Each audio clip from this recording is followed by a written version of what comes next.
NC State long snapper Joe Shimko came south from New Jersey. I went to Wall Township High School, it's just my town's high school. I played baseball, I ran track a year, and I played football all 4 years. He was a high school linebacker who evolved into his current position as a long snapper. How did the evolution to long snapper come about? Injuries, actually. I got my sophomore year, I was a scout player for varsity.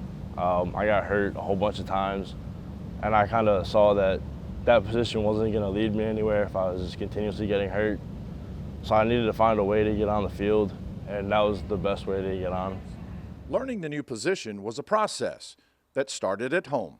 My dad saw, I believe, a Facebook post about long snapping, and we were just in the backyard one day just having a catch, and he told me to try it out. I mean, I wasn't awful, but I wasn't very good. To build my form up, I was really snapping 400 balls every day. I mean, after that first day I threw 400 balls, my back hurt so bad I could barely walk. But I mean, once my hips opened up and allowed me to get in the position I needed to be in, it allowed it to be a lot easier. His talent continued to grow by attending national snapping camps. It was an eye-opening experience where the best in the nation showed up. Soon, Shimko was one of the elite. I had to work my way up from being ranked 100th to 4 in about a year. A top 5 long snapper in the nation caught the eye of NC State, and the lure of a scholarship was enough to land him in the summer of 2018. He has been a reliable snapper since day one. The snapper is Joe Shimko. Good snap, ball down, kick on its way, it is good. So put 3 on the board for State. So you have been here for 223 career snaps. Don't think there's been a bad snap. I don't mean to jinx you. Are you bothered by even talking about something like that? No, I'm not really bothered by that. My position requires perfection, so it's going to come up at one point. So I have to accept the fact that I have to be perfect. Puts a lot of work in, lots of practice. He's in here every day, snapping 50, 100 balls every day. But he's really dedicated, and I think that's what makes him so accurate. You don't want a bad snap from a long snapper. You know, that's really the only way you get noticed, unless you make a big play down the field. But the big way to get noticed is if you have a bad snap in the game. You don't want that? No. But you don't think about that, do you? Never.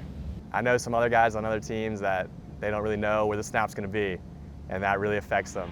But having Joe back there is great. I know the snap's going to be right where it needs to be every time. For punts, it's a 15-yard snap, so I'm aiming for the right hip.